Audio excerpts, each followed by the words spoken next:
નમસ્કાર, સંદેશ ન્યૂઝના ડિજિટલ પ્લેટફોર્મમાં આપનું સ્વાગત છે અને હું છું આપની સાથે માલવી.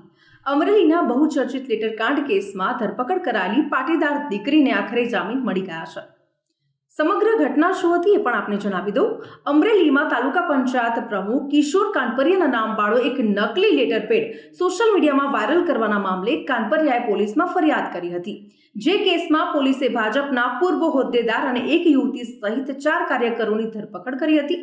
પરંતુ વિવાદ ત્યારે વકર્યો જ્યારે પોલીસે આ લેટરકાંડમાં ધરપકડ કરાયેલી અને ટાઈપિસ્ટનું કામ કરતી પાટીદાર દીકરીનું સરઘસ રાત્રે 12 વાગે કાઢ્યું હતું. જે મુદ્દે ભારે વિરોધ થયો હતો અને ત્યારે આજે એટલે કે શુક્રવારે પાટીદાર દીકરીને જામીન અરજીને લઈને સેશન્સ કોર્ટમાં સુનાવણી હાથ ધરવામાં આવી હતી, જેમાં કોર્ટે યુવતીના જામીન મંજૂર કર્યા છે. જો કે યુવતીના વકીલે કોર્ટમાં ધારદાર દલીલો કરી હતી. કોર્ટનો ચુકાદો આવતા જ ત્યાં ઉપસ્થિત પાટીદાર સમાજના લોકોએ ખુશી પણ વ્યક્ત કરી હતી. સેશન્સ કોર્ટે 15,000ના બોન્ડ પર રેગ્યુલર જામીન આપ્યા છે અને આવતીકાલે એટલે કે શનિવારે આરોપ મુક્ત કરવાની અરજી પર કોર્ટમાં સુનાવણી પણ હાથ ધરવામાં આવશે. તો આવા જ અપડેટેડ વિડીયોઝ જોવા માટે સંદેશ ન્યૂઝના ડિજિટલ પ્લેટફોર્મ સાથે જોડાયેલા રહો.